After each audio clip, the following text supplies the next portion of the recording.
Good evening, ladies and gentlemen. Welcome to the ESL One Battlefield 4 Winter Cup #1. I'm Mitch Leslie, joined by, of course, Alex Machine Richardson, and we are back. It's been a while, of course, since our Gamescom finals, and we've been starved for good Battlefield action since then. Absolutely. I feel like this is, it's been a long time coming, ready to get our teeth back into what Battlefield 4 has to offer. And I even just saw the teams themselves are saying, finally, we get to go back into the season. Yeah, speaking of which, we've seen quite a large amount of changes from these teams sort of in between seasons. Obviously, the Go4 Cups have still been going. Guys like, Milos Semetic and that have still been diving into those most weekends. So there have been games happening. But yeah, a lot of changes around some of these teams. Some of our bigger teams. Fnatic's still untouched. Surprise. In more ways than one, I guess, if you think about it. But a lot of these other teams have gone into a bit of a mixed mode. Yeah, I think it's been a case of, okay, the same team has won it 4 seasons running. Everything we've tried doesn't work. Why don't we mix things up? I'm pretty sure that's the mindset a lot of these teams have, is because, like, if you keep hitting a brick wall, you basically need to find another way around it. You know, you need to find a different tool, and they're trying it with different rosters. So whatever permutation they sort of can find of a team, hoping that it works. But our first match tonight is going to feature Leal 1337 going up against InFamous. Now, maybe not a name people are familiar with, but it is full of familiar faces. Yeah, I was immediately my attention was drawn to InFamous, and then I was like, hang on a second, who's 1337? Looking over it, it is a pretty stacked roster. I think we can go through it now because it's one that you'll most definitely be recognizing a few of those names. Absolutely, of course. So we've got David 2K6, who had a season off, was more of a manager for Epsilon. Yeah. Safe is in this team. Enter Q's coming across from Penta, or previously Maximum. Zam coming across from InFamous, so he's going to be playing up against his old team. And Smash U's in game here as well. He wants us to call him Virep. But for you guys at home, so you know, so it is Smash U. It is Smash U. We have confirmation. Classic Victor, always pulling the jokes. But of course, and InFamous as well have had some changes, of course. With Zam leaving the team, they've had to replace him.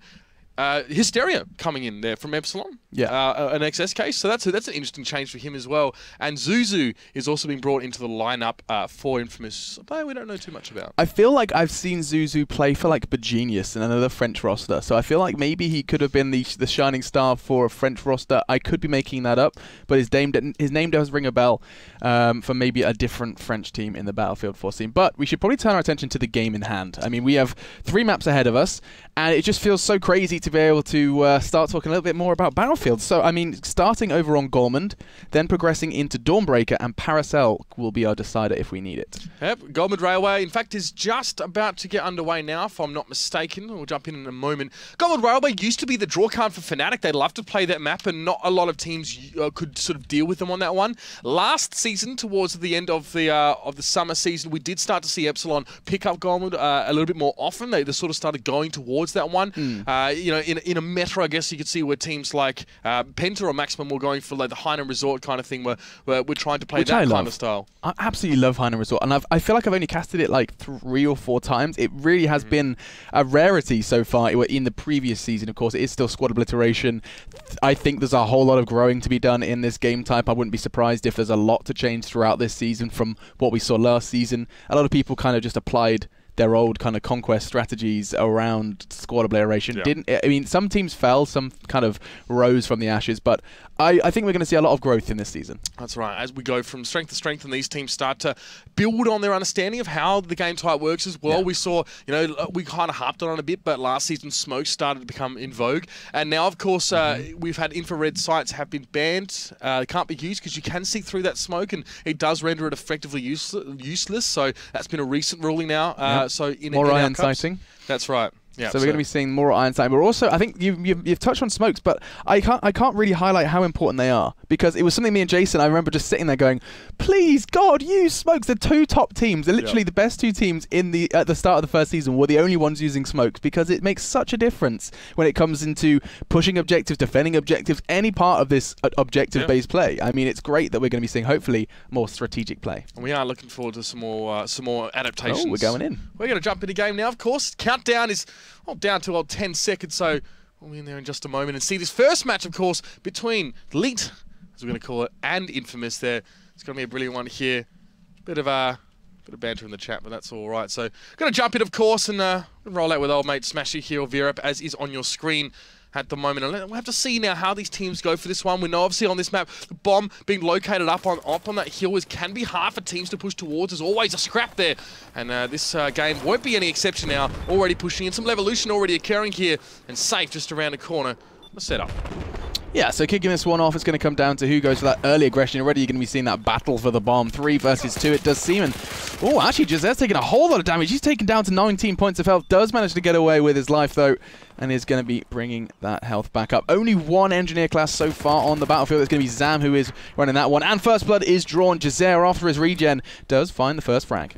All right, so not really much to write home about at this stage. Safe kept himself back, tried to get the heal, but Kremer doesn't know how to get on towards him now, and it's a decent start right now, of course, for InFamous. They're just trying to work on towards this one. Still with 4 on the field, and now Penta, or Enter Q, should I say, is going to get pushed onto David and Zam. Last 2 standing here. Zam is very much just sitting back here. Does have the law in hand, firing that one as well, but bomb in hand here for InFamous. Okay, so with the bomb in hand, it is, of course, Jose, the man who found the frag, and now proceeding to try and get that bomb as close to the enemy bombs as possible. It does feel like he is kind of being locked out by just that one-man presence on towards that rooftop. You can kind of see already that he is leaning more towards his own side of the map. It's going to come down to his teammates trying to find those entries. Safe there. Again, just a lot of evolution happening here. They're trying to clean up those buildings and make it easy there. The bomb does go down. Jose hits the deck, and now it's been handed over to Zam.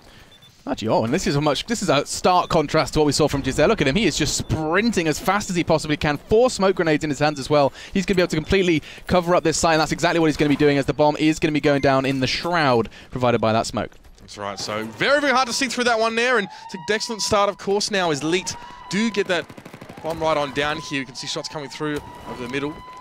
A lot of red skull and crossbones here as well, and geez, they're just getting completely spawn trapped here. InFamous doing well. Safe goes down. A squad ripe as well. It's just Smashu that's standing at the moment. And he is nowhere near close enough to be able to assist. So successful from Zam. Wasn't the necessary backup that really was required in order to get that down and to defend it, rather. I mean, you can get the bomb down pretty comfortably a lot of the time on your own. Like if you throw a smoke grenade, you get a frag, you're going to get the bomb down. But it's a whole other kettle of fish if you want to see that bomb go down. Jose being aggressive here towards this building. Does know that someone is up there. See Kremer as well, grouped together. Bomb does go down. That was Hysteria hitting the deck here. Jose will just probably hook around and try and pick that one up here if he can. There aren't too many elite players in the vicinity as they do try and cross the street now. David out in front, shots ringing through. Jose going to pick up safe, but still, David picks up the bomb here. And Leal off to a start. They've only got 3 players on the map right now. InFamous still with 5. They're holding well, but David will still make a run for it regardless. I don't think he's going to be finding too much success here. Oh, there's going to be babysitting there, coming in from VREP or Smashu, and that's going to be a big frag from him. The bomb continues to run away then. This is going to be a potential plant if he chooses to do so. David is taking the long route though, because he is under constant pressure. I think he realizes that better the bomb in his hand than in that of the enemy. But he's getting hunted. Whoa.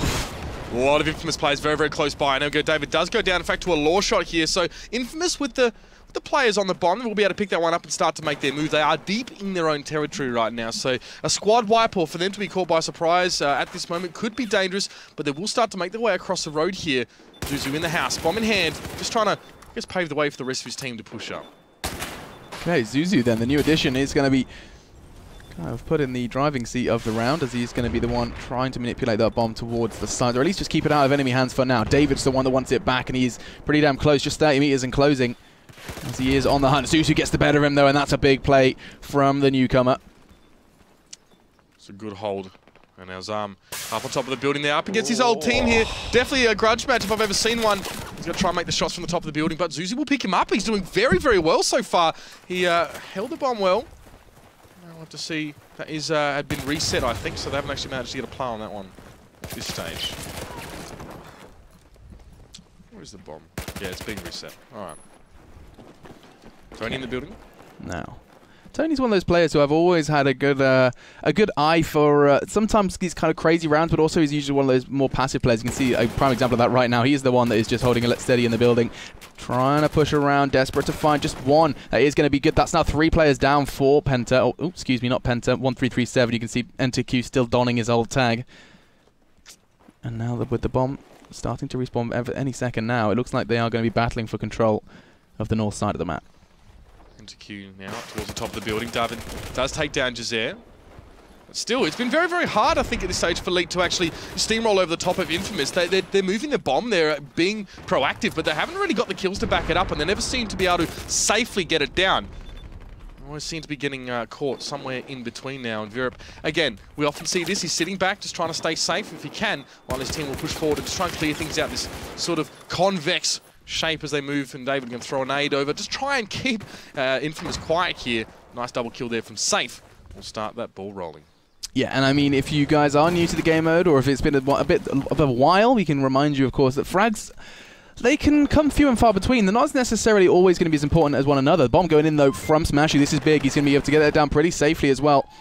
And now, that's a very vulnerable site as well. A could be held from so many different angles. I'll come back to my point in a minute, because now the question is how quickly can they try and force a defuse? And it looks like one of them is trying right away. There's no cover there. He's going to be getting this. Oh, it's Kremmer. He's just punching the digits. Oh, catches the law from Enter Q. Second defuse coming in. I don't think they're anticipating this. I'm not sure. Yeah, they stacked up two players there. Tony on the right side of the bomb this time to actually avoid the splash damage coming through. And he will be able to get the defuse.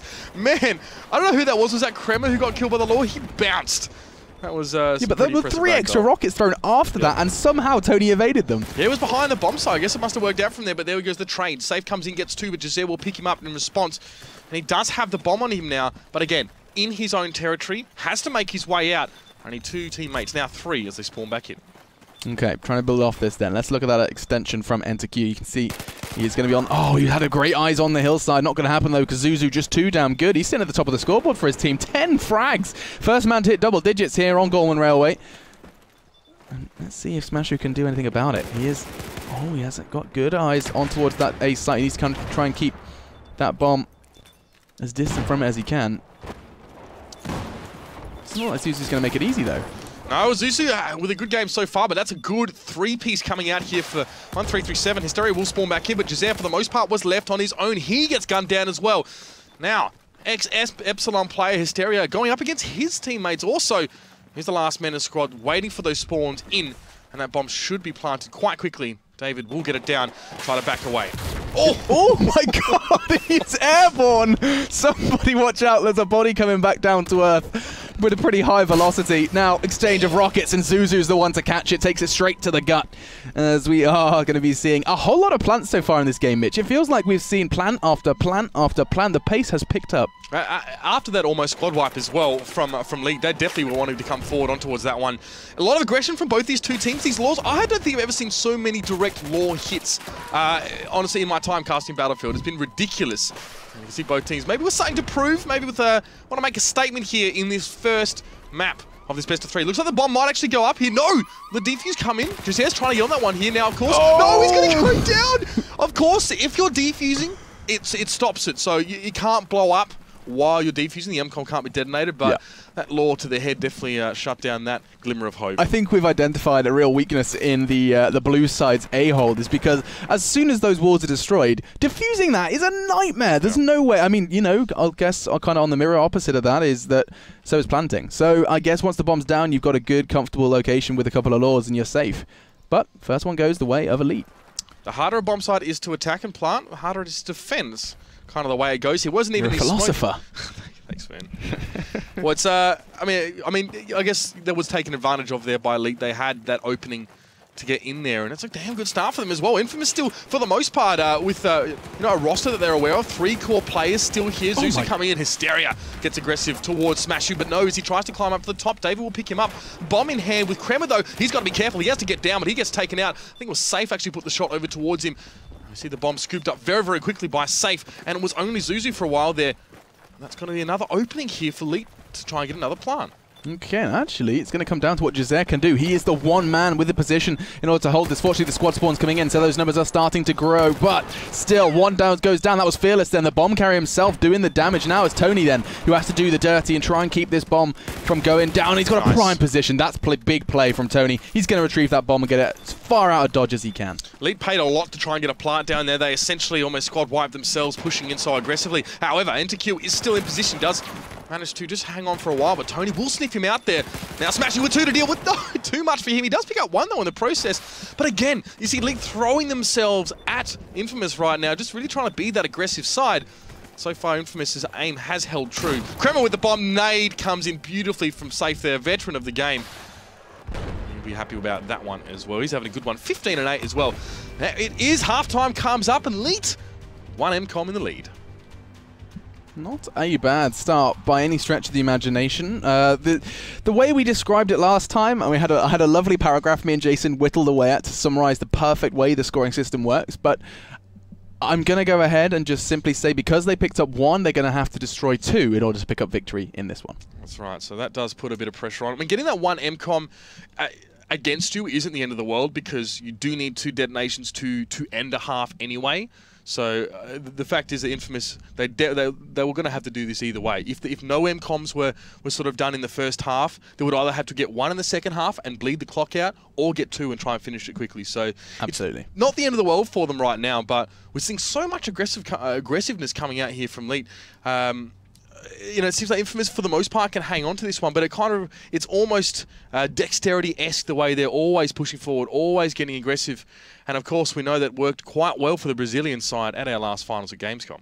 Yeah, and the Brazilian side that seems to have come on leaps and bounds since we last. Keeping an eye on the American side of things for the Battlefield ladder. They most definitely have been continuing down that path they started over in Cologne. It's of course Dexterity we are talking about, the very strong roster who managed to... I mean, I've never seen Fnatic work as hard as they had to in that final against Dexterity, and they seem to have kind of found their hit their stride quite quickly in squad obliteration. And when you got players like Mort as well, who's not usually the loudest of the bunch, even Drunks to an extent, when they're yelling, you can see the sweat on them. It was hot at Gamescom. It was real hot. But you could still see that they were definitely pushed in that game. We had a mirror match in our grand final again. It was almost the same way that things happened in our spring Cup. But again, if you didn't see it, it was Fnatic who took it out again in quite impressive style. But that's not the story for now, of course. It is this newly formed mixed team, Leal going up against InFamous with a couple of new additions of their own. And I don't know, InFamous, you know, they've made it. They always seem to be at the finals. They always seem to be in that top echelon of teams, but never really had the I guess the killer instinct or the edge to really shake it up in those top podium places. Yeah, and it intrigues me that they haven't gone crazy with the roster swap. Like they always, as you said, have kind of been towards the top side and definitely not mid tier. However, now they've only changed 1 player. Bringing in Zuzu, intrigued to see. I mean, he's already started to top frag. That could be that little bit of change, that little catalyst into seeing InFamous get into real higher echelons of Battlefield 4 here at ESL One. Though, kicking off into our second half then, let's see where this one takes us as Zam is looking to create an eye line through that building, completely decimating that right off the bat. Yeah, notice that no engineer class being taken right now for InFamous. They just want to get in and fight and brawl it out as much as they possibly can. Hysteria tries to go for the 2-piece, but Zam will be able to pick him out. This is the old... I don't know. Go on, Zuzu. Call that one. He comes in obviously with his parachute to get the kill and gets the revive. Feels very Action Man-esque, just coming in from the heavens with his paddles out. Not going to be able to get too much. Hang on, Hysteria does manage to get one and back away. Is pretty low on health, just flashing on 29. But the real main story here is Jazair. Bomb carrier extraordinaire, it seems, for InFamous.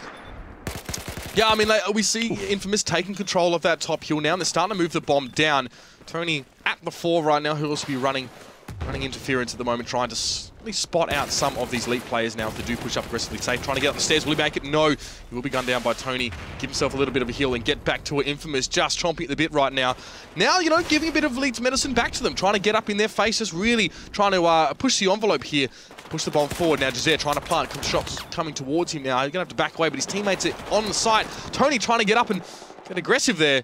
So far, the kills are coming out for Leal. Bomb does go down. And this is what worked for Leal. This is exactly what worked for Leal. They got the bomb down, and that was an open site. This is where the laws come into play. Let's see if we get to see any engineer respawns, because that's the real question here, is because there's 3 dead, if they get the NG respawns, they can defend that spot a lot easier.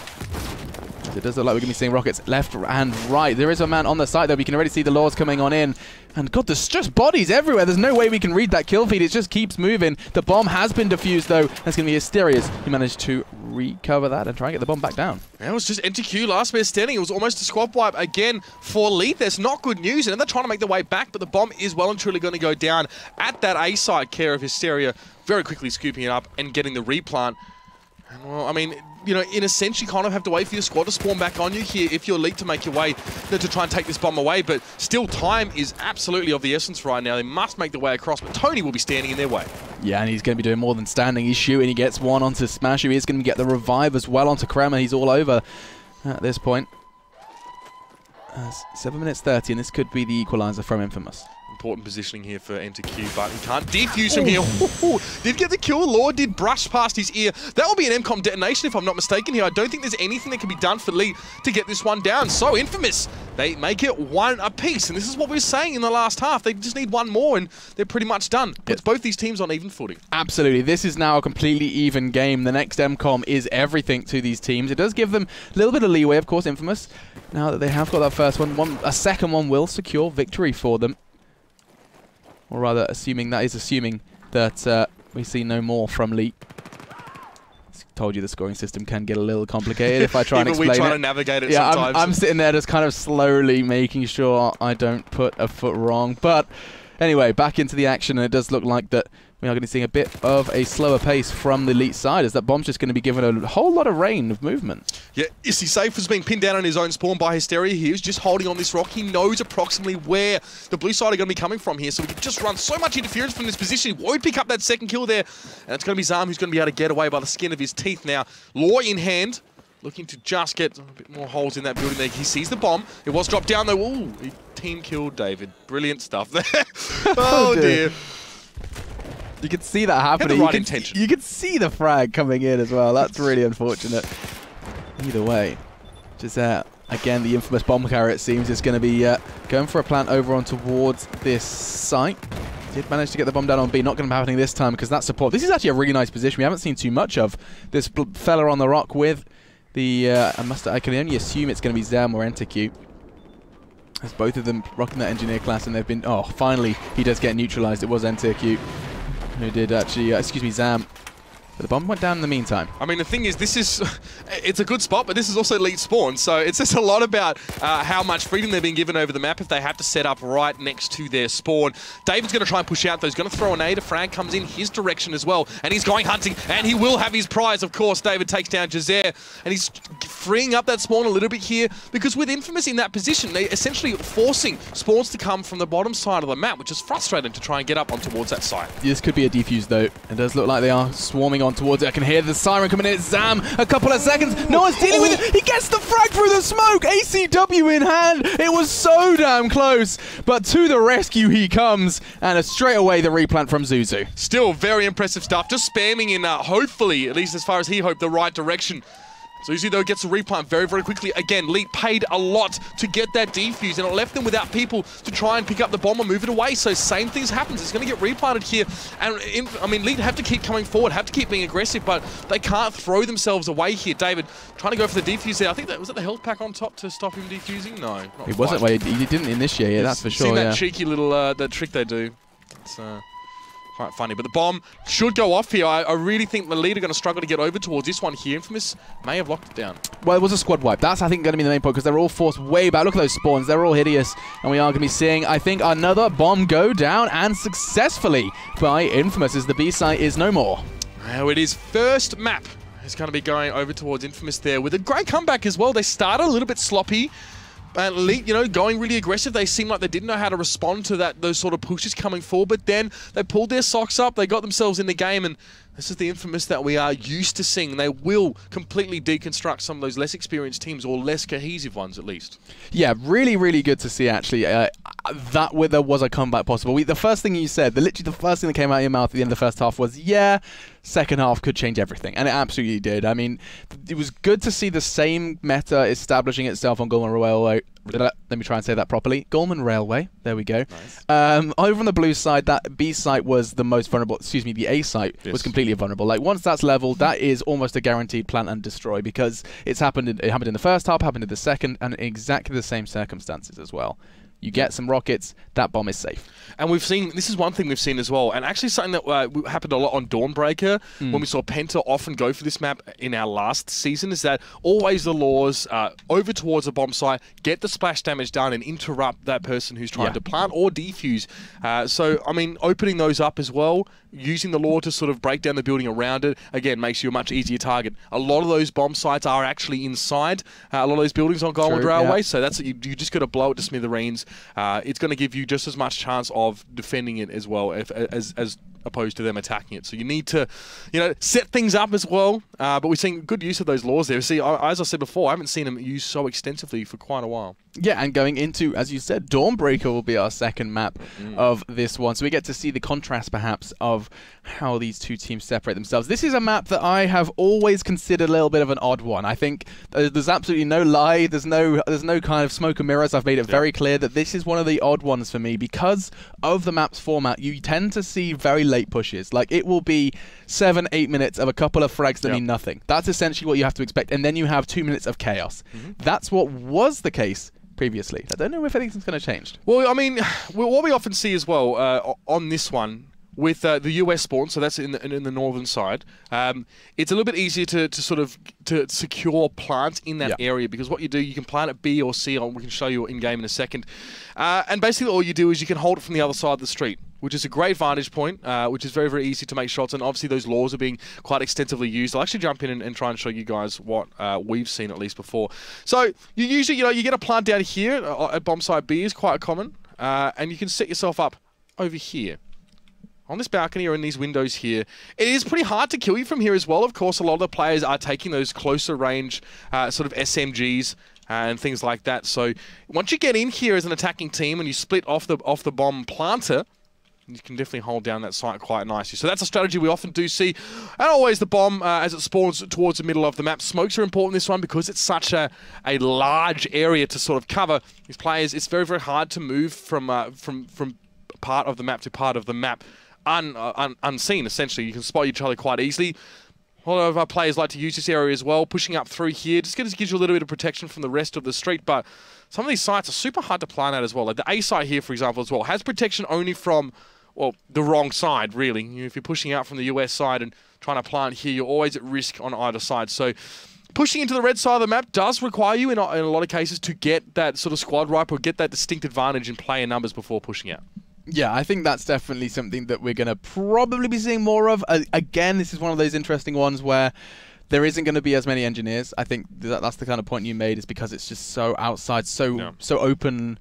So what's the word? Open air, I guess. We'll go for that. Sparse. Yeah, sparse. There's basically a few obstacles. A lot of it is metal, which you're not going to be getting too much out of your engineer class. And the stuff where you will be seeing an engineer, it's very much the start of the round. You want to clear a couple of walls, and then you're good. You're back into the medic, and you're going to be rocking that class, rather the support, I should say, going on through. We are just waiting for a member of Elite. They did abandon us, and we're going to be hoping to see him back in the server soon. But, I mean, this roster, you've seen him play now just a little bit. A little taste of what Leal has to offer. Mitch, what are your thoughts? Well, here's the thing, right? Like, it happens in all games, not just Battlefield, in all scenarios. You take a team of friends, I guess you could say, and you put them together, and you do have a bit of chemistry here, but still, it takes time. It really does take time to gel properly. These guys have done fairly well. I think they lost in the semi-finals of our last Go for BF Cup.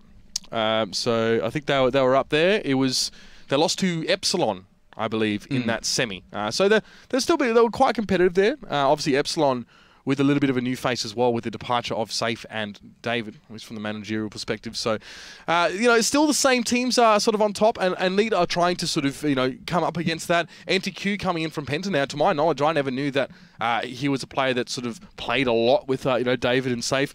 I mean, Safe was saying even at our last Gamescom as well, it's like, honestly, if we lose this or we don't make it to the grand final, I'll consider retiring.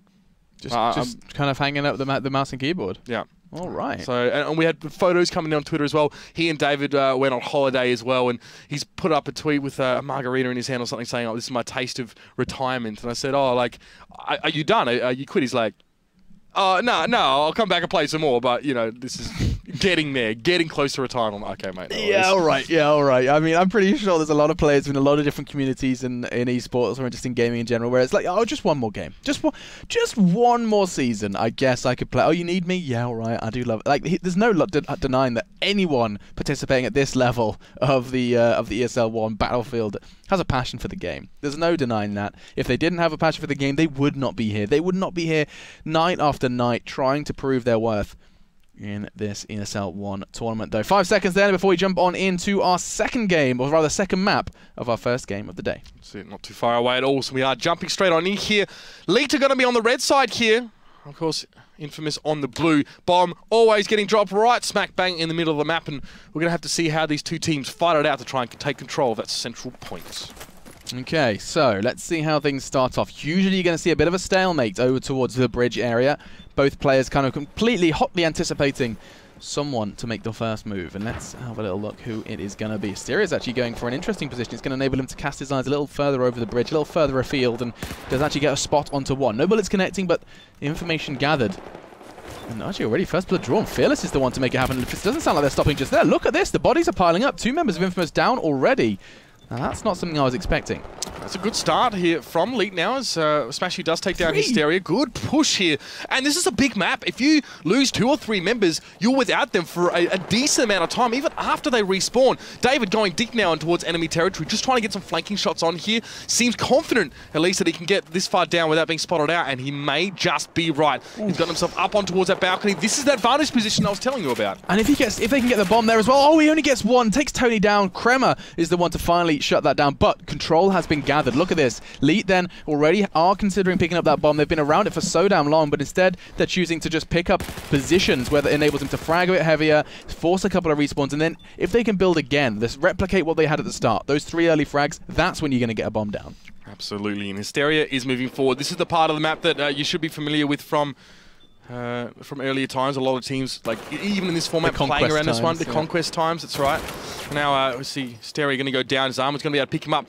The thing is here with this map as well, you've got these short-range rifles. They're not long-range at all. You can't kill each other across the map. You have to come forward to some extent here and just be aggressive. His arm moving towards the metal detectors here. He's going to get spotted out, even through the smoke.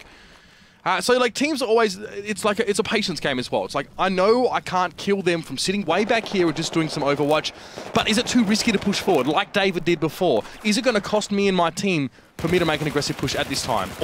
Oh, most definitely not for Davey. That's an easy double as he snatches 2 members of InFamous' lives from them. Bomb did get picked up for a short interval though, and immediately InFamous bite back, and they're going to be running it as well. Gizer, again, this man has obviously been given the official title of Bomb Runner. And it doesn't look like he's going to be able to live through that one, as it's David who gets his 3rd frag already. Playing really well so far, actually, David. Obviously, InFamous had the players on the bomb before. We saw Safe was the last man to fall there. Now, David does fall down. Bomb in the hands of InFamous here, but they're being very, very careful about this push. This next 10 meters can be very, very dangerous now. Hysteria, he's going to go up first. He's going to try and secure that hilltop and use the rocks. A lot of time we see nades thrown back and forth around this area. See Hysteria, and there's a spot out. Yes, I got a clue. Who was that? Completely unaware. It was Zam then caught with his trousers around his ankles, and David's the one that's trying to pull something back up. As he is going to find one. Doesn't get the bomb though, but he's well and truly aware that there is a man just across that island. Can't find a way in though. Not going to happen. Even tries to knife the chain link fence there, and it's never really going to work out. So Crema has a moment to relax here. Nade's surely going to come towards him. This is very standard. Lucky to survive that one. He's going to get pushed onto by David, though, and the bomb back in the hands of Leal. I don't know if that was intentional, but by throwing that nade, by tagging him, he knew that the medikit would be being thrown out. He had his weapon. I was unprepared. That was a very nice kind of synchronized push, as unintentional or intentional as it may have been. Who knows? I mean, David knew at least he had some damage down, or likely would have. Yeah. Great aggression. This is great. We haven't seen David play a cool role for his team for quite some time as well, and it's good to see he's still got it. There's no doubt about it now. Bomb, though, will be reset. It's going to be relocated now, so teams are thinking about how they're going to be setting up right now, and Tony does get the res on his teammate looking towards that palm tree. No spots there. Can be tricky to see your opponents if no one has actually spotted them out first. A lot of players are spamming that Q key, just trying to look around and hope to get it. And there goes Crema. He's coming forward now as well. Tony does pick up one. This is a nice little double coming out for InFamous here, and they're making their way forward. You can see the Penta are a little bit out of position right now. They're in no situation, I guess, to be able to defend towards that A site, and they're just now spawning in. And they still haven't opted to pick up that loose bomb. It's going to get reset if they're not too careful. As it's just going to become a case of how long can you wait before you pick it back up. Of course, it does reveal your location. There is 2 men just lingering right next to the bomb where they don't want to be revealing their squad's position just yet. A lot of play around that one there. As Q gets a cheeky little one on towards Hysteria. Susie drops some smoke here in this position. Does pick up David. Shots are coming in towards him now. He's just trying to hold on this position. The bomb is still dropped there. You can see that Leal have managed to even the ledger here and get InFamous down to 2. Hysteria will be spawning in right now. Safe pushing forward. Nades back and forth. A lot of them, in fact. They do know that the bomb is in hand right now for Gizer, and he's going to have to fight this one. He can't really back away. He will go get one while Hysteria helps him out with the second. InFamous might be able to push back through on towards this one. Nade's coming in though, Gizer. Saw the smoke come down first and he knew it might be in a bit of trouble there. A spot of bother, indeed, as he is going to be trying to cross over through that smoke. That's lovely, though. Look at that wall of smoke. Doesn't need him to cross through the bomb. one problem, of course, by carrying the bomb is that they know exactly where you are. The enemy can see you, so that wall of smoke could only get you so far. But digits are being punched in by Jazer, and he's not going to be able to get it down without a fight. In fact, that's a big fight. 3 players go down from InFamous, and as soon as the oh, hello, Crema. That's cheeky. This could be good. The defuse is coming in. They are still holding angles. He needs to peek right now. Gets it! Oh, that is glorious! Crema gets a double. David as well goes down. And now, all of a sudden, InFamous are going to be... I'm pretty sure that's a squad wipe. No, Hysterius and Zuzu got back in. I think they're too far away. Didn't spawn in on Oh, but if they'd have just got that squad spawn, if he'd have lived just a fraction of a second longer, what looked like an impossible scenario could have been won by InFamous, and I got a little too excited. That was so cheeky. Oh my God. He almost lost his share there. I mean, this is the thing. That is that's something we haven't seen before. He was literally goblining inside the so push. smart. And you know plenty about that, to be fair. Like, that's a field that you're familiar with now. The spawns came in, but they did back spawn a few as well, just to make sure they could defend in case that that Gambit failed. Yeah, that was... I mean, he basically realized that the defuse time was going to be pretty short, so just playing that perfectly from Crema. Now, can they build off of that momentum? As it most definitely does look like someone's going to be trying to. It's Smashu who has the bomb this time, or Virep, as he seems to be attempting to rename himself. We're not going to allow that. I'm not convinced, sorry. Yep, nope, sorry mate, you're Smashu through and through. The decision has been made by the higher powers that be. Now, here we go. Smashu's the one that's going to try and get that bomb down. Zuzu's the one to try and stop him, and I think he has put 2 and 2 together, realizing that may have to watch this bomb go down and then regroup numbers once it does. Well, to be fair, he's put Zoo and Zoo together. And then the 2 and 2 together. Bomb down. Bomb is down. Virep now was on site. Oh, that's something I'd say. Sorry. That's pretty bad. InFamous actually got battered there quite heavily. They were down to 2 players. They spawned in right at the back. But now they're all over the bomb site here. They're trying to contest this one. Safe will go down. Bomb is defused. And InFamous now get to breathe a sigh of relief as they just now start to clean up a bit more. Zam will drop. I mean, at this stage, Leap don't mind dying this far forward. They're always going to have time to regroup here. But Enter Q, cheeky little rotter he is in the trench. And obviously, he's the last man in his squad right now. It's not a huge deal. His team could spawn in, but he can have a great position here to flank if he's not spotted too early. Ooh. I'm so proud of you. I'm so proud. So proud. 2 and 2. Oh, okay, that works on so many levels. Moving back on into the action, though, as it does seem like so far it's definitely been more of a kind of case of InFamous being on the offensive. This is refreshing to see Tony doing exactly the same thing again. This time it's not Jazer, and he's not going to be able to get the bomb down. Someone holding that angle beautifully. It was actually David who picked up the double, snatched 2 of the 5 members down back into an early grave. And it does feel like we're going to be seeing that time get pretty deadly. 2 minutes left on the clock now. And it doesn't feel like anyone is going to be, you know, making too much leeway towards the side. We could be seeing a 0-0 first half here. Neither team really actually able to make any headway so far in this one. And it's been a lot of back and forth. And this is honestly a little bit what Dawnbreaker can be like in this format. But still, we've seen some games where we've seen plants left, right, and center. InFamous hoping to do that again now with Smasher and Safe, the last 2 left. Safe, though, will pick up one. He's just back-to-back with Smasher here in the middle of the street, and it's a great position. They've been able to pacify, at least to some degree, InFamous for the moment. But Zuzu there will finally take down Safe. And they can move forward now. Bomb trying to be planted at least, but Hysteria knows he's under fire. He's going to have to back away from this one. Try and heal up. Wait for his team. He's on his own now for the moment. I think there was a spawn in on him. Yes, there is. I think Zuzu isn't too far off either. And Senderi comes down, going to force him right on back. He'll need to heal up. This is our first and final plant, excuse me, not first, the final plant we're going to be seeing in this half. It's a case of whether or not they can actually defend it, as it doesn't look likely. Just then on to Enter Q. InFamous have done so damn well, as it's going to be a squad wipe, and just in the nick of time. We said it before, we said, you know, 8 minutes of nothing, 2 minutes of chaos. That chaos, they have thrived within it, and managed to pick up a first round win, as there is absolutely no chance in hell they're going to be getting in towards that site. Yeah, I think Leap realised now that they have they've messed up here. No time to defuse this one now. They're just going to go to the shooting gallery and get some practice in for that next half. That won't end the half, but it will still obviously, well, it'd be very hard. The bomb takes about 20 seconds to respawn, then they'd have to have squad wipe them and get the bomb down the last second. We'll see. Okay, so they are going to be seeing the new bomb. It does spawn over on towards middle, as we would expect, in a couple of seconds. Now, though, there's just no way. Absolutely zero way. 25 seconds, as you can't quite see the clock. It is going to be 25 seconds before the end of the round, and there is the bomb. No chance. Absolutely not. EdQ will go over there and just jump onto it there, at least for bragging rights or something. But again, it's a very good start again by InFamous. They do get onto that one. 9. Really? 8. No. 7. 5. 4. 3. Okay. You could see there was... Because the time doesn't... If you're planting, it's the same as defusing. The time doesn't stop. So if you start planning in the last second, you could still get the bomb down. And it's even whilst being diffused, so there you can still potentially plant at the last second. But InFamous there, they will get that first half, and look at some of these score lines as well. David is playing out of his skin right now. He really is. Unfortunately, the same can't be said for the rest of his team. A team of, honestly, star players here. David's been holding down the fort perfectly, whereas InFamous have just been sharing the load nicely, and you've seen them all pushing forward as a unit. But it was a very close half. I wonder if David's been given a more kind of more freedom than he did in his previous team over in Epsilon. I think he was feeling, for a long time, he was feeling more of a leadership role. Now he's just like, okay, Frank, you're a player. You're a player just like everyone else. The players that previously were under your command, now you're just one of them. Yep. That can make a world of change for some players, and I know that for a fact. You know, you see instances of it across all esports where someone who's gone from a leadership role into just, wait, so I don't have to be thinking about all of this, I only have to focus on this? That can change everything, and maybe, I mean, that's speculation on 1-2 scores, but already seeing big changes from David. Well, David was the brains of Epsilon, right? And he had players like Mayak and Duke who he would just let off the leash and go, just go kill people, right? Yeah. We'll just try and rotate around you. Safe as well was more of like a supportive player. They had those two just beast frags that could go forward. And David always was the mastermind behind it. He was always sort of talking to his team, making sure that they were sort of doing the right thing. Maybe he's able to relax a little bit on that one now as well. He's in a team of very experienced players. They all should have a reasonable idea of how to play out the game. But still, he definitely seems like he's had a bit more freedom here to frag.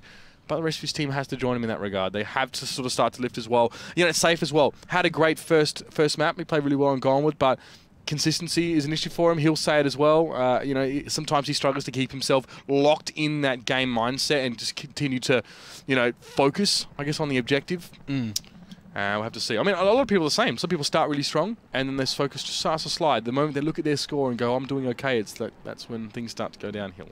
Yeah, I mean that's definitely the case for me. I'm like, oh, sweet, I'm doing really well. This is going to be the best game I've ever had, and then you become overconfident, and everything comes crumbling down.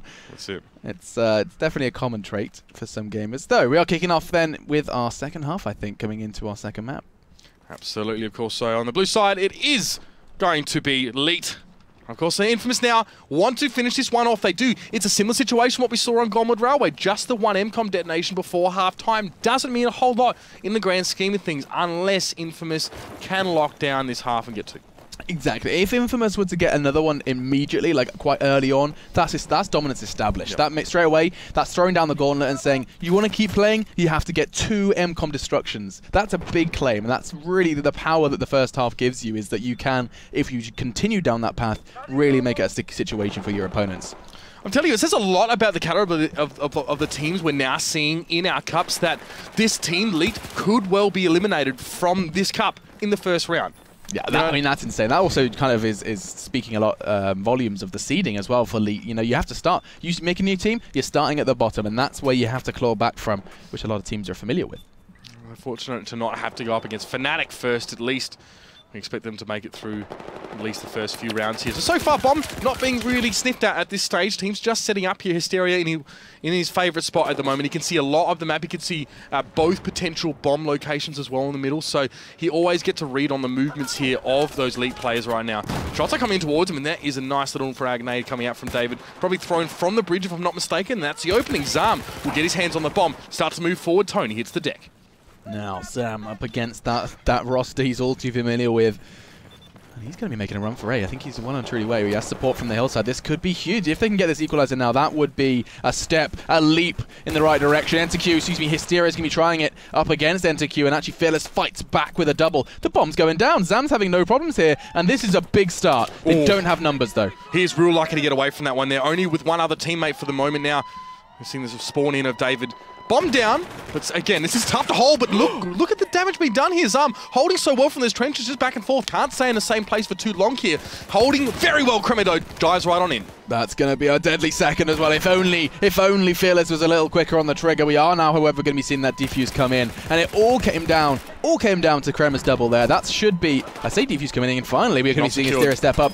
Or not! Hang on a second, I was writing this one off, and foolish me, because now we have numbers, and they have got time now to just spray in towards that bomb and stop the defuse from coming in. They have perfect angles on this one as well. They have it completely locked down. You see Lead can just control the bomb site right now. NTQ's going to come forward with the law. He's going to take out the defuser, can he? Yes, he does! And there goes the MCOM. It goes up in smoke as the law connects. That was huge. That was a last-second defuse coming in. Smart to throw the rocket through the smoke. And already we have ourselves a game. Equalizer comes in straight off the bat, and Leal feels like they're almost replaying that Goldman Railway with a different ending. That's exactly right. Well, they're hoping that at least now. One apiece it is on MCOMs right now. So, one more coming out from Leal, and that will be it. A 2-1 victory for them. But let's see, though. Let's not count our chickens before they hatch, as it were. So we see InFamous coming forward now, all set up on this C site, starting to push their way forward. There might be a little bit of an issue here. No, they did know that Zam was waiting for them behind the containers, and they will come forward. Have a look at this. Smashu, as always. Got the flank spawn here. I'm in love with count our chickens before they hatch. Not an expression you regularly hear in England. Is that an Aussie thing? Or probably an Aussie thing. Count your chickens before they hatch. Yeah, I don't know. That's really nice. I like that. Yeah, good job. First, you hit me with Zuzu. I'm falling in love with you, Mitch. Watch out.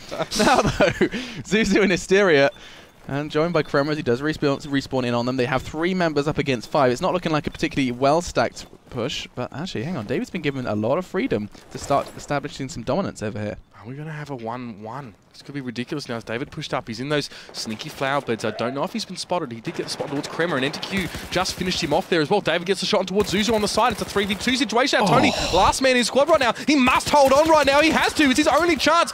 And he will just for the moment. Doesn't quite get the kill though, and he is still on his own. His shot's coming in from every single angle, and he's just trying to hang on for dear life. Yeah, and this is very nice from David. Again, we were highlighting, is this an anomaly? Is he just this kind of fragging machine all of a sudden? And he just keeps on going. Now, though, it's going to be Zam who manages to get that bomb out of their hands, and it's going to be crucial to see if he can continue to try and build onto it. Hang on, have they changed their plan? Are they not going for B? They are going to go for B instead of C. They've changed their kind of game plan here because of InFamous swarming in. There's 3 of them there, and David is finally going to be put to bed.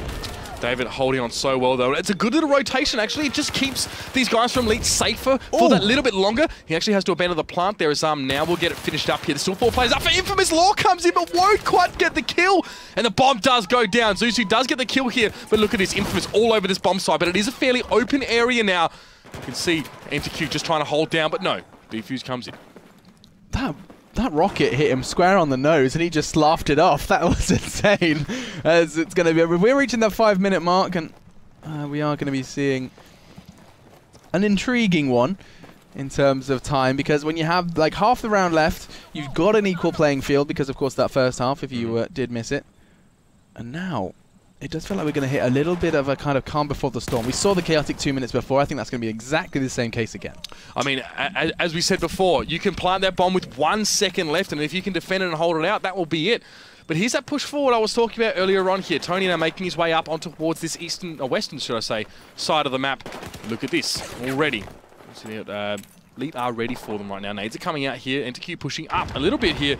Getting aggressive. He knows where the bomb is now. It's actually been dropped. It's not in anyone's hands right now, so he's going to come barreling over the top. And he will pick up Jazer. This aggression from NTQ is paying off perfectly. He gets the 2-piece and completely stops the players from InFamous that were there. But now what? Can they push forward with this bomb? There's a little bit of position and presence on the bridge here as Tony tries to hold back the tide. And the bomb in the hands of NTQ, the man of the moment right now. Some beautiful play coming out from him. 10 and 5 for this half. Let's pick up Hysteria as well. Slowly but surely, it does seem like Leal are making their way across this one. They're not getting too ahead of themselves here. Risk versus reward, always something in the back of your mind. So, I mean, yeah, you're absolutely right. Risk versus reward, it's always something that I like to come back to because the biggest plays, the most successful victories all come off the back of someone taking an incredible risk. At least that's most definitely the case in Battlefield, as you're going to see a little bit more of a movement coming in. It's going to be NTQ then who's trying to do something special, as he's trying to run that bomb down. It has previously been quite a safe long. Sometimes we see it become more of a factor where you just cannot push that. There's just so many eyes on it. They, however, have been given quite a lot of movement. I say that. Looks like Phyllis is going to be finding some. Could be potentially finding a second. He's heavily tagged up 1. Bullets are connecting, but not quite enough, as he's going to have to go for a fresh magazine. And the time is of the essence now. 3 minutes left, and they need to start trying to get that bomb down. It's all onto NTQ. And he is going to be very, very close to C. Doesn't really have this smoke cover. I guess from the street side he does. That Kremer getting gunned down on the way through. This is a good start for Leal as the bomb is put down. But NTQ just poking his head up for a little bit too long. Will drop down now. David, it's his job to try and dig Zuzu out of that position. But he's not going to give any easy shots here. InFamous spawning out of 2 different locations. One right here, one towards the back. They're going to come in from 2 different angles, but we see Smashy will be waiting for the people to push across him. Does get the spot, will get the kill, but there's going to be a second player pushing around on him soon as well. He must stay alive here. Great hold right now for Leal, and they should be able to hold on to this one. This could very well be the equalizer. We are setting our sights on map 3 now as InFamous. They have to try and hold steady. This could be the one necessary for us 2-1 victory on Dawnbreaker. This is their last chance. It was Kremer. He is no more. It is all onto exterior. He has gone onto the bomb site though. Time ticking away. They're not spraying the right spot. Finally, the frag comes in, and it is going to be going into a third as Elite make their presence known here in the winter ESL One kickoff. Very strong second half there from Leal. They came out of the gates and they knew exactly what they had to do. The kickoff. The kickoff. ESL One winter kickoff. I love it. I mean, kind of. Yeah, sure. It is. It is the kickoff. Cup number 1. So. Cup number 1 is the word I was looking for, but kickoff, we'll take that. That works. Anyway. Kickoffs aside, we're going into a third map, Mitch. Not something we necessarily would have anticipated. I mean, we saw big names on the screen. But, I mean, I always would have hedged my bets towards InFamous. Good to see Leal demonstrating, or rather David and the rest of the boys demonstrating that they're not a team to be frowned at. It's funny, when we were looking over the bracket at the start of the night to decide what game we were going to look towards, we saw InFamous versus Leal. We're like, oh, you know, who is Leal? We don't really know this team. Clicked on and we're like, we have to see this game. We have to watch this and cast this for you guys and see exactly what transpires. I'm glad we did. I mean, it's kind of exhausting in a way to cast because it's just like always action all the time. You know, as a Battlefield caster, you don't always feel like under the pump like that, but these guys are giving us some serious action. Leal also showing up as well individually in a big way. David, I'll point him out yet again. Enter Q had a fantastic half. He was like 12 and 6 by the end of it here. The fact that you have all these players that can fire up when they're needed to is great. All you need is for it hopefully to be consistent, and hopefully some of them at the same time. You certainly can hope. I mean, consistency has been a problem, a factor for a whole lot of teams. I think the only team that hasn't kind of quite cracked under the pressure has been Fnatic. Those guys, I mean, are kind of consistency personified almost. I mean, they're relentless in these victories, and we're going to be intrigued to see how far they get in this one. They are, of course, featured in this first Kickoff Cup. I'm going to be sticking with it. That's right. So hopefully we're going to be seeing more of Fnatic coming into this one. Maybe even one of these teams could prove their worth and fight their way towards that semi and final spot. Yeah, I mean, like, Fnatic is a team we harp on about a lot. Anyone who's followed Battlefield here in Europe or even worldwide knows what they're like. They are the best. They have been the best for a heck of a long time. The only season they haven't been champions of was Season 1, which is where MYM actually managed to pick that one up. So usually they go through the cups and only drop one cup. They like to keep it a little exciting, yeah. They like to kind of, you know, lose one to keep everyone guessing and maybe give them a bit of false hope. But no, so far it's been a very Fnatic game. I mean, the ESL One season is most definitely being controlled by Fnatic on both EU and American fronts. But I think it's almost time to see our third map. We're going to be jumping into this one. Parasol Storm will be the decider for this match here. And I'll tell you what a decider it is going to be. If anything from these last few games is something to go on, we're going to be ticking right on down into this one. He's going to be rolling out with David, of course, who has now put himself back in the gamer's seat and has definitely been impressing us tonight. You can see it's the rollout here. A bomb in the middle, as it generally is here. Smoke's always paying dividends in this map. The bomb always sort of spawning in that sort of basketball court here, which is flimsily protected by this very small fence here. So a lot of incendiaries, smokes, grenades do go in towards this part of the map. Teams just trying to soften each other up before they even get there. Hysteria, he's actually down in the trenches. He will have company in a moment. If he's not careful, he does get picked up there by EnterQ, who's already set up there now. And they're going to be able to push on towards this one here. Getting control of these trenches, especially this one here, gives you control of that middle part of the map.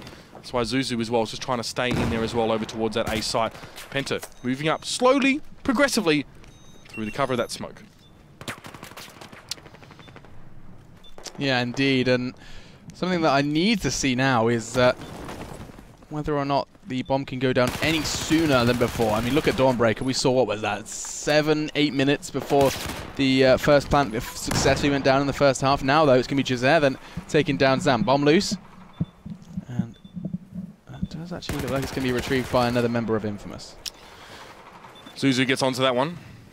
Over towards the scrapyard, I like to refer to it as. So, You know, we can see there's a lot of protection here, of course, for the red side. They have these buildings as well that they can use, especially to either protect their teammates or, you know, just have protection while they're firing at the enemy trying to push forward here. So it is a little bit tricky here from the US side of the map to actually come forward here. These trenches are always the #1 go-to place. That's that first MCOM. A lot of teams, and sometimes even on the US side, settle for the 1 MCOM in the half. Try and drag it out and head over towards those trenches and get it planted towards the end. Especially this one here, because the bomb site is actually around the corner.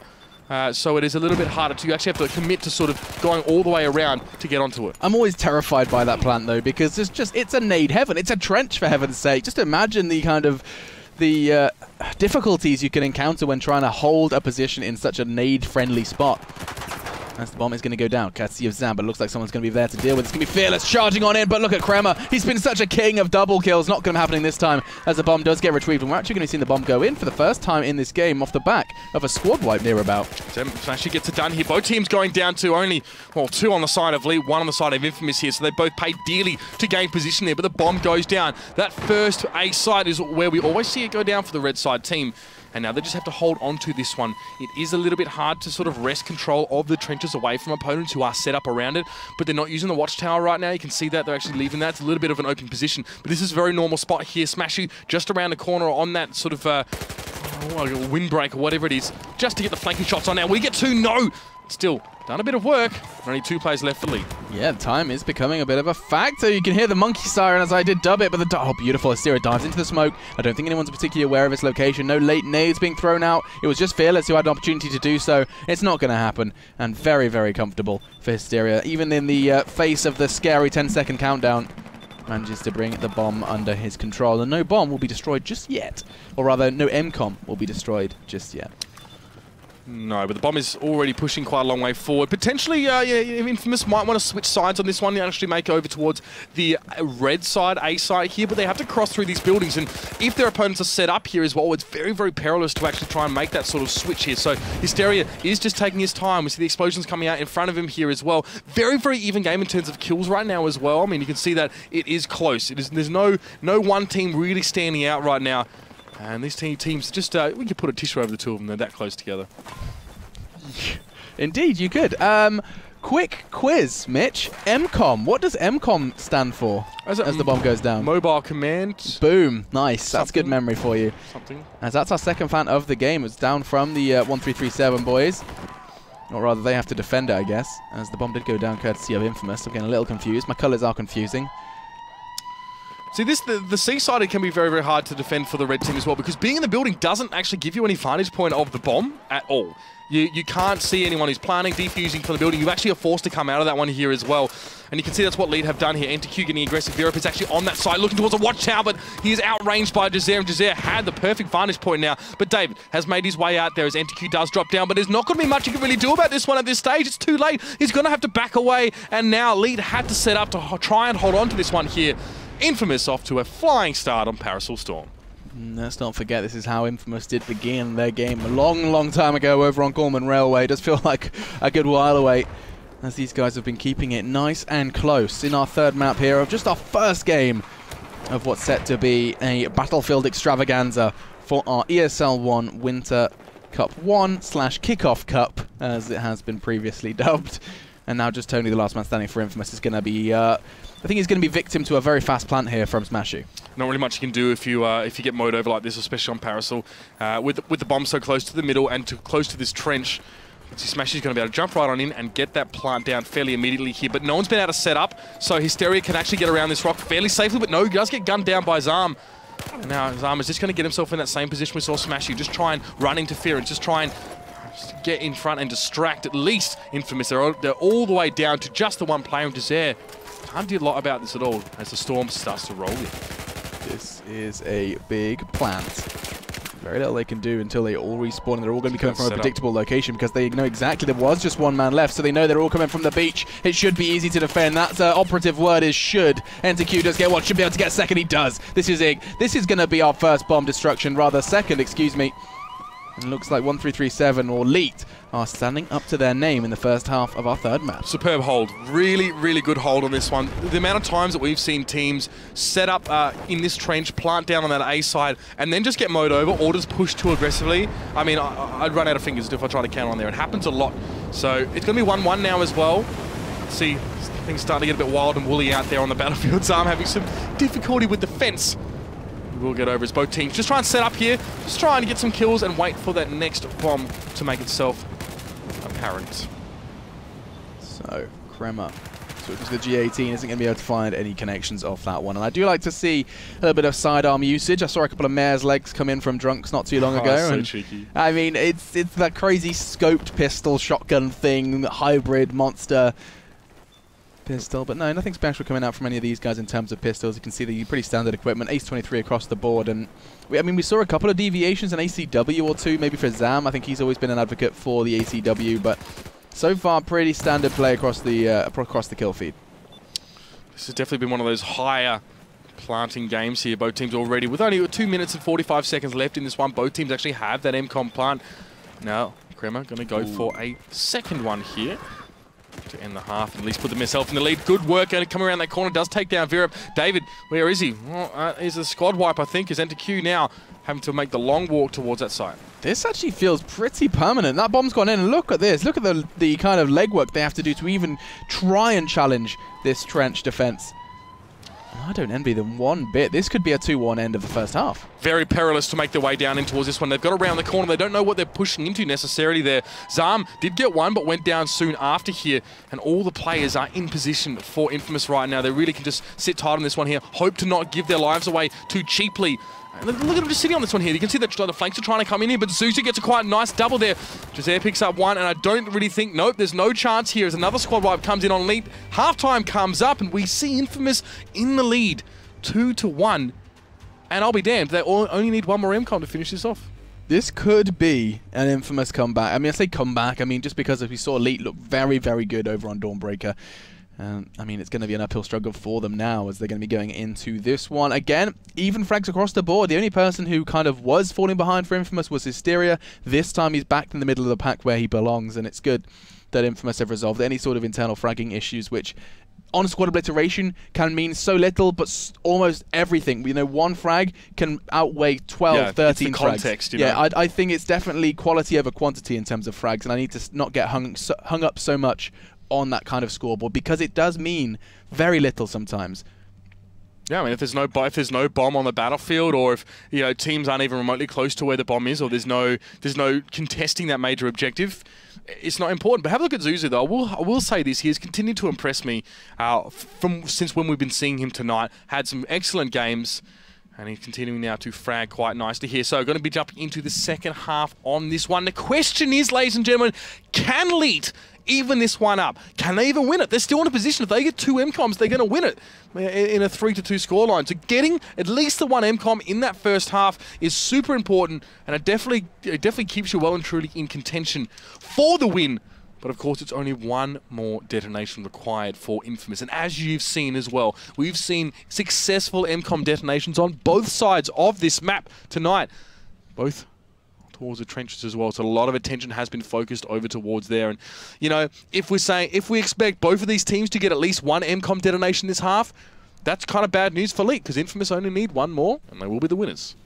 Yeah, I think you're right. I think that's going to be the real worrisome point, and it's coming into a game where you have no room for maneuver. You cannot mess up. There's no allowance of giving up an MCOM or even giving up a plant. I feel as soon as that bomb goes down, you're going to be in a pretty dire circumstance, just because of the scenario, the amount of I don't want to say room for maneuver. I've kind of been harping on about that, but for InFamous, it does enable them to be so much freer in their play. They can try something. They could go for some ridiculous push. They can try for a fake. They can implement their smokes even better than they have been already.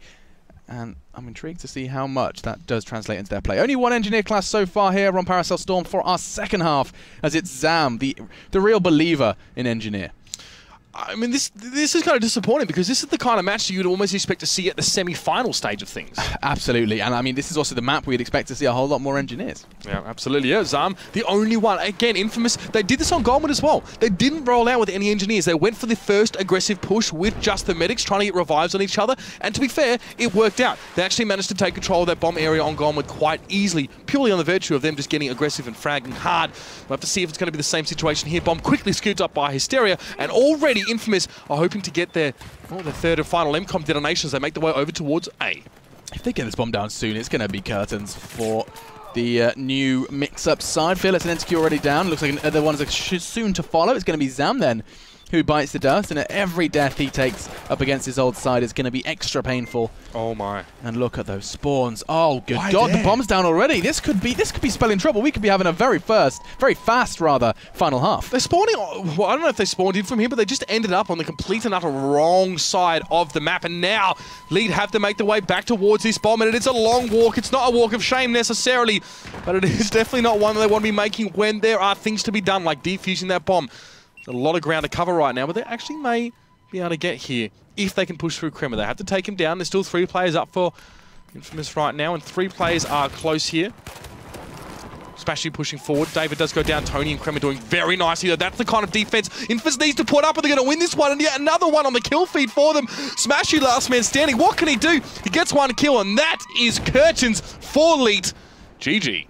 GG indeed. And so the game concludes as a very, very prominent finish to that one. I was looking at the InFamous boys, I was like, okay, if they start well, it literally came out of my mouth, I just said, if they get the bomb down early, that's game. Because there's no way you can recover off from such early power, and we saw that. Literally, scoop the bomb up, Hysteria's runs, is allowed to get the bomb down off the back of 3 frags that his team pick up, and that is the end. That is the end of the game. Forced to respawn way back towards that B, or where the B flag was in our previous game mode. I'm always going to be calling that B. That's just kind of hardwired into me now.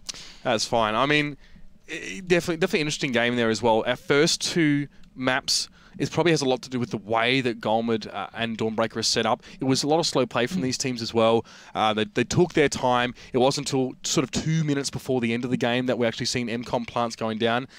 Looking over towards my screen with mild interest here, so I can see that they are still playing. Yeah. I mean, we've done the maths, right? Let's just remember this. They got 2-1 in the first half. Yep. Yeah, and now they've just got 1, so that puts them at 3, which isn't a number that that is inaccessible. Well, yeah. So I don't know why we 2-1. Well, wait a minute. If they get they could get 2. If they get 2 more now, it would be 3-3, and they'd go into overtime. But I thought the game ends. I thought like if you get 3 MCOMs, that's it. Not if they can equalize. Yeah. Okay. Yep. Shall we? So I guess we'll just slide back into this one. Yeah. What are you talking about? Game over. It was just an interlude as well. An interlude. Yeah. So this has been a little camera interlude. I thought you wanted to see our faces, and now back to Battlefield. Okay. Well, of course, Tony here on your screen, making his way through. David there as all the Stormcars come in. Oh my God, it's like veer up now on your screen. Oh dear, this could be nasty. League could be out of time, just like we're out of jobs at this stage. But the bomb is defused, and NTQ is going to be able to scoot that one back up and make his way out. Maths with Mitch and Alex. That's what we're doing right now. This has descended into madness. But somehow, at least, Leader managed to hold on there. They almost lost it there. The bomb was down. They had to scurry over and pick that one up here. It might seem like the shoe's on the other foot right now. Hysteria and Tony, the last 2 standing here for InFamous right now. Hysteria, he'll be the man. He's going to just have to jump headfirst in towards this trench and hope to get the kill, but no, he is waylaid by Zam. And that is going to be a clean plant. The spawn's coming in all too slowly for InFamous. Yeah, this is almost a replay of what InFamous managed to get away with over the start of this round. As this could be the equalizer almost, I guess. This is the battle for the draw at this point. InFamous are going to be holding the reins in this round, and it's going to come down to 1337 or Leet who have to acquire not just this plant, but the second after it in order to take us into stopwatch overtime. As I'm explaining it to you, it sounds like I needed to explain it to myself. But rather than watching by the sidelines, they're going to be backing away. They don't want to be losing out of this one, and we are going to be seeing another step closer then for Leet as they do eliminate the trenches. Trenches seem to be a priority in this game, Mitch. They're the easiest sites to hit by far. I mean, again, the harder a site is to take, the harder it is to sort of the easier it is to defend, should I say. And being in a trench, of course, lines of sight, you have to commit to the trench to actually kill the players in there. So for a team that's attacking or trying to stop the detonation, English is hard, it can be quite risky to do so. I've always considered the B site for InFamous, you know, the one in the buildings, something that people kind of prioritize as well, other than trenches. This one down here, yeah, you can see that. I always see people rushing for that, or at least they used to. Maybe as time has gone on, they've developed into more of a trench play, just because it is so easy to hold, as you outlined. Yeah, I'm not sure, because even C as well, it's actually the bomb site is protected from this building. You can't fire from the building or the bomb site. You have to leave the building and actually commit to that one as well. So that's why we did see in our first half InFamous go for that one as well. They made that switch towards that one when they realized that they had a good position. So they're all viable. There's no doubt about it here. And now InFamous with the bomb in hand, and they'd love to just quash this little rebellion as quickly as they possibly could and just be done with it here, of course, with those large amount of MCOM detonations already in the bag for them. 3 it is. See, now, as you said, Leal fighting just to draw this one out. They're just trying to hang on here. We're going to go to our stopwatch here. Let's see what happens, though. We're safe, though. He's going to be able to get, going to get taken down by Zuzu, should I say. I didn't expect that one to happen. And David with the bomb in hand, incendiary out. Going to get the revive and make his way forward here. Where's he looking to go with this one? Maybe even to B, like you said here. The trench is no longer an option now after they've already detonated that one. They might head towards this building. They have got time to work with. 3.5 minutes then. As you know, going to be seeing a couple more rockets find out. Zuzu has dropped back into the engineer class. He's picking up that. I think he realizes the importance of rockets in this kind of integral moment of the game where you need to keep the walls as open as possible. Look at B. That is such a vulnerable site right now. There's a whole lot of evolution. There's a whole lot of fragging as well. Zam and Smashu doing work for Leal as that bomb is so close to being planted. Yeah, it's going to be tough though. We see the evolution coming out, so this is more of an open site now. Safe just trying to get that plant down. Oh my god! It missed him. No, it whistled straight past him, but he could have got the bomb down off the back of it. And Zuzu, for the first time I think I've ever seen, is rocking the P90. Oh dear. Well, it's at least it was. I think he's just stolen someone else's weapon. He just did fill up the kill feed with P90. I did see it. Maybe just go for something a little bit cheeky there. I think there's a reason we probably don't see it too much here. That infamous, that's appropriate. Very infamous weapon it is. Hey, of course. But now, speaking of which, the Frenchman with the bomb in hand. They're just going to sit tight for now. A lot of defense provided by these buildings. I mean, it's not as if Leal really have the time to fire every law they have to sort of break this one down a bit. So InFamous know that they can take their time.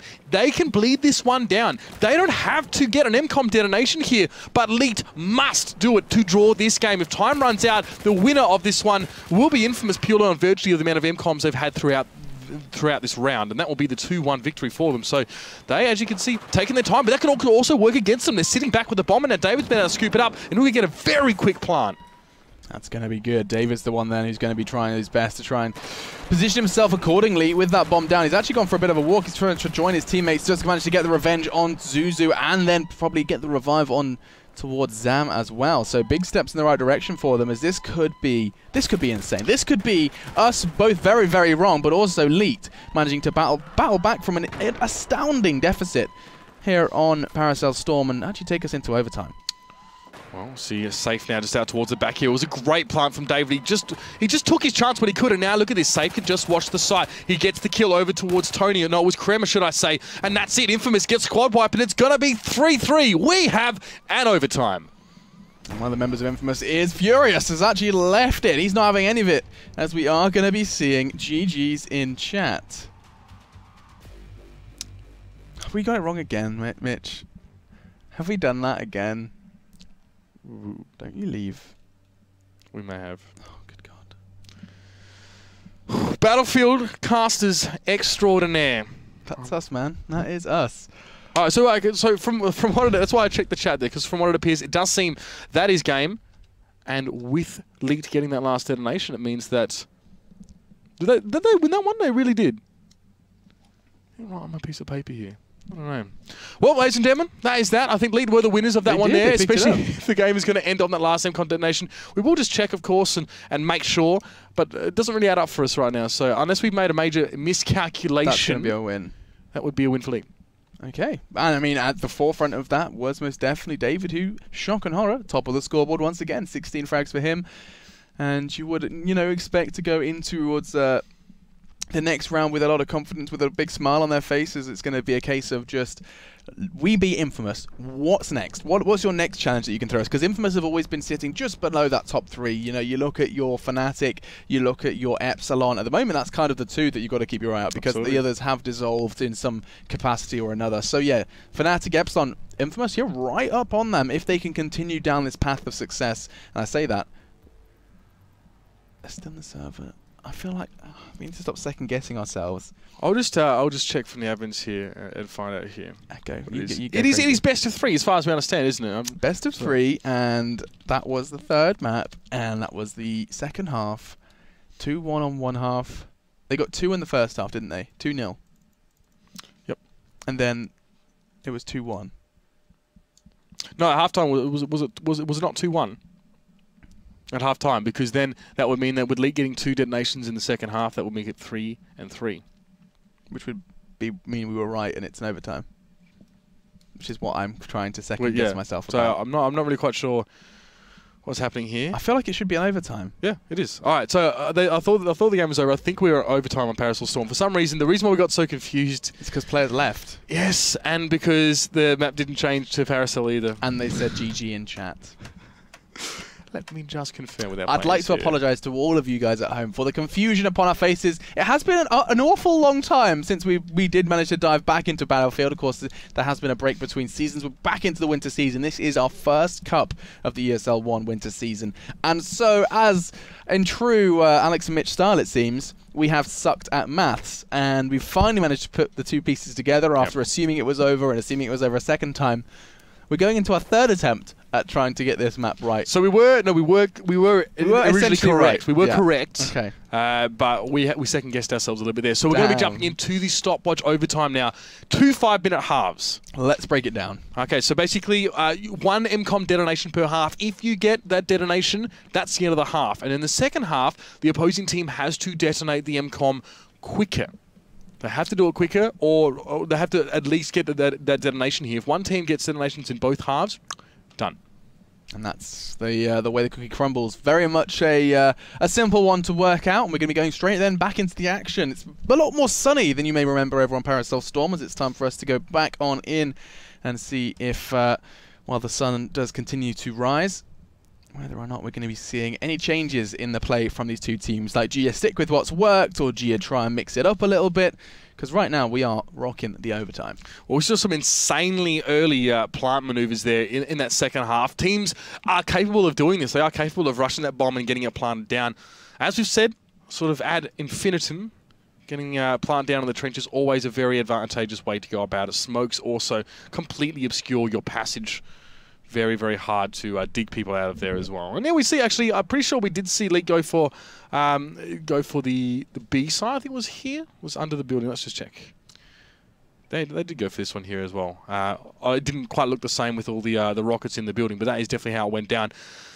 So, I mean, off momentum, I feel like, personally, I think Leal can do this. I think if they come out strong at the end of at the start of this one, I think they'll take it. It would be insane to see them win. Like, I mean, this is definitely a new InFamous with Zuzu. It's not the it's not as new as, of course, 1337, where it's just a bunch of players from a variety of teams, a variety of backgrounds in Battlefield 4, all coming together to try and beat the best, it seems, as they're going to try and be the kind of the I don't want to say the kind of Goliath versus David kind of scenario, but they are going to try and be the giant killers. Well, I think everyone has fancied themselves as giant killers before going up against Fnatic. Afterwards, it definitely seems a last thought on their mind as they tend to limp away with their tail between their legs. We have seen Epsilon did actually take down Fnatic last in one of the cups last season, which was the one that they ultimately won, but it is a rare occurrence, if at all, to see that one happening now. Bomb, though, already in the hands of Leal.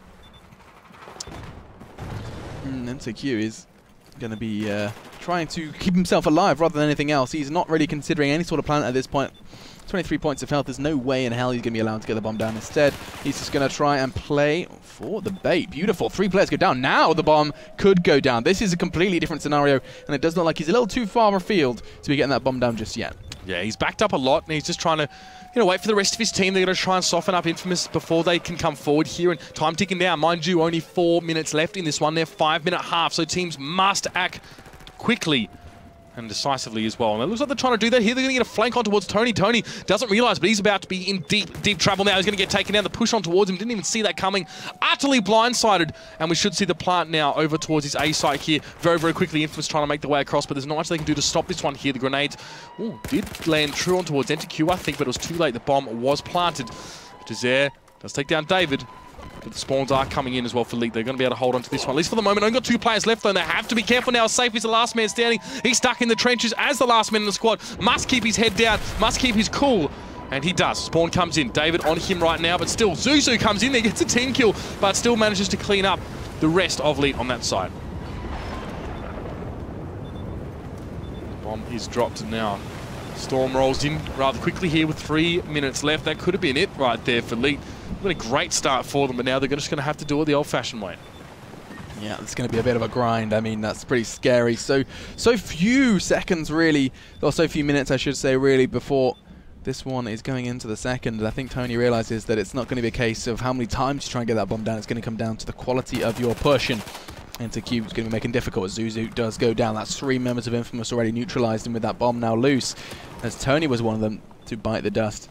I think it's going to be David. Oh, beautiful. David, always anticipating that cover, is not going to be able to pick up the bomb just yet, though. As it does just feel like a bit of a kind of TDM at this point. Frags, left, right, and center. This is what happens when you change the time limits in Battlefield 4, folks. None of the holds, all of the pushes. Zam's the one charging in this time, and it's going to be a case of how quickly can he, I was going to say get the bomb down. Instead, though, he's going to go on a bit of a hunt. Sam going to try to be aggressive here now as his mate is planting already in the trenches, but that blows up in his face, and Zuzu's going to come forward on towards this one now. No one at the side. He's looking for the player who planted the bomb. He hasn't been able to find him there. There he goes, David.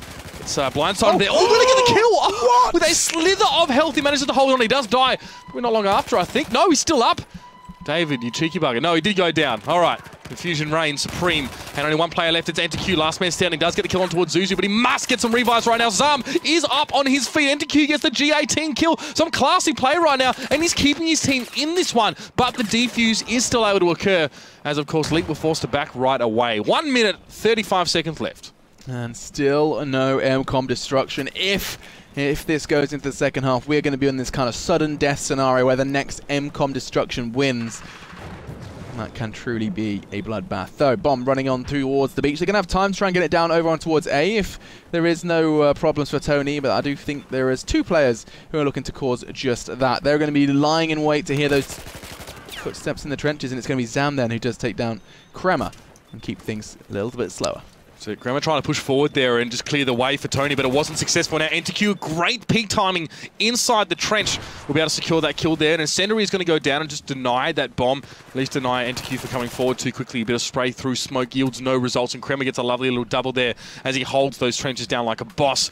And Leal now starting to flag a little bit. This feels like they're struggling to hold position right now. As again, the peak timing's been very, very good in these trenches. Bomb down. NTQ gets a kill though. And you see the rest of Leal are catching up now.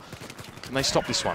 30 seconds is an almost Wilhelm scream is heard across the map as it's going to be another man down, and there's the bomb's going in from Tony. This is the last chance. This is their last stand, and it's a good one. InFamous, bomb down, 5 players standing. This could be it for 1337. They could be falling flat in the first half of overtime. Oh, NTQ shot towards the watchtower, I think it was. No, just behind the container. Does get a kill for himself there, and unfortunately he spawned 1 second too late. He was probably wanting to spawn in on Zam, I think it was, in the trench, but not quite the right amount of timing. But still, good work being done by NTQ, but he has to get over towards that bomb, and it is ticking away, and it is covered in InFamous players. Tony there does sustain some damage as he leaps out. Oh, there it is.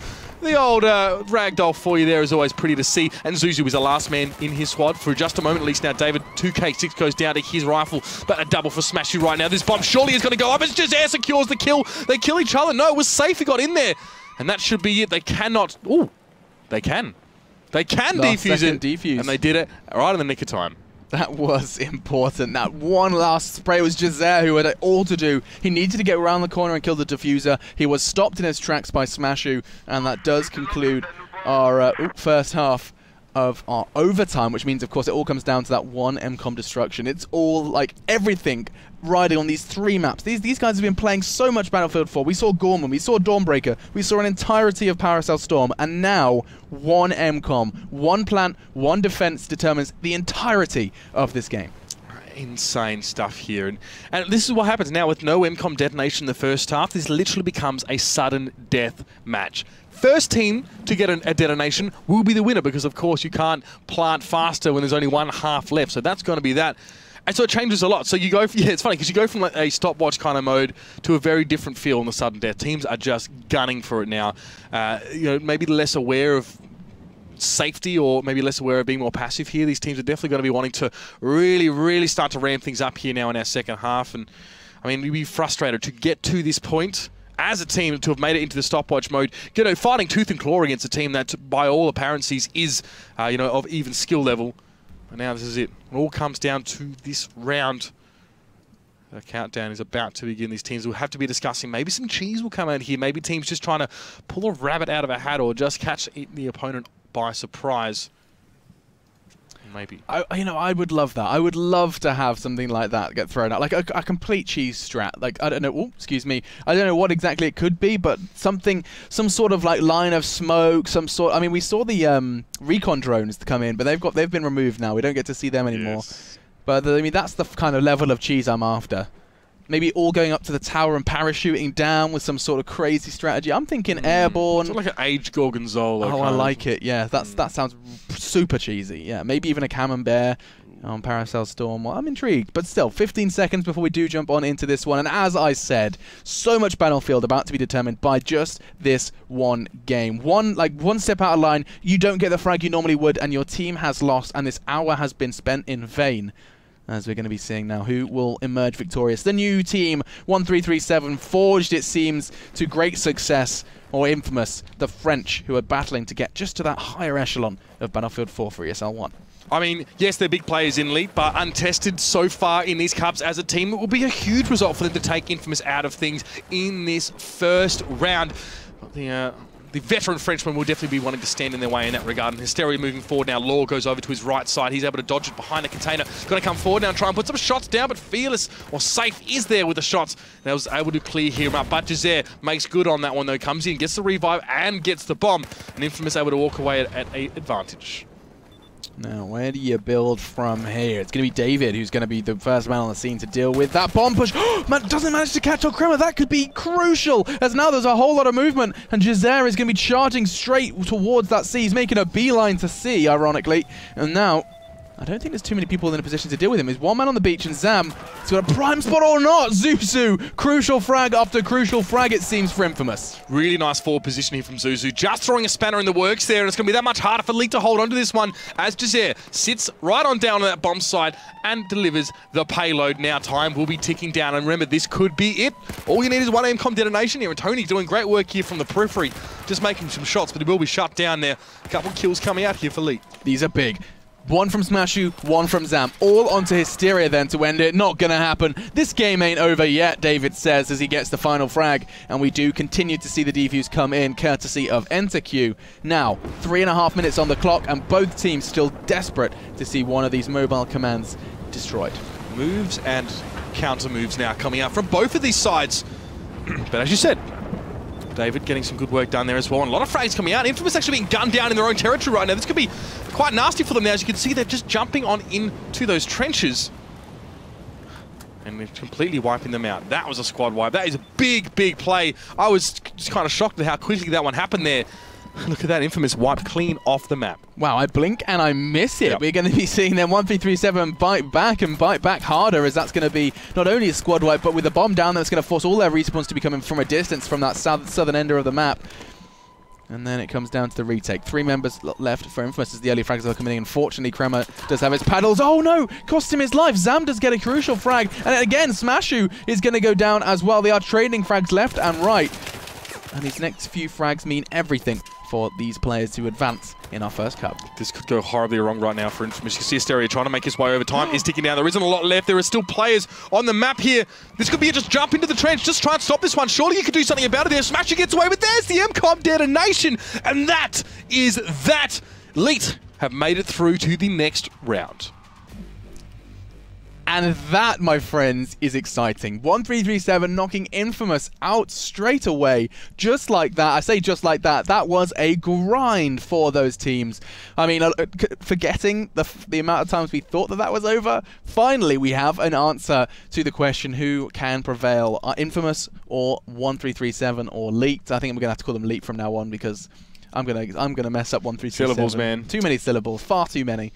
But I mean, we have a victor, and it feels like we got super hyped for that. I felt like the kind of adrenaline raising for the first round of this cup. That could be a good sign of things to come. And it's so funny because I sat there watching it just after David got the defuse and they pushed, and then they squad wiped InFamous right at the end. I was just like, did that just happen? It did. Like, it's funny because InFamous held so well for so long and then got completely butchered in the final seconds, stumbling at the finish line as well. Must be frustrating for them as well as a team who often comes quite close to achieving these big victories and can fall by the wayside at the most crucial of times. But Leak, the mixed team of a few veteran players, has prevailed in this one, and we're moving to the next round.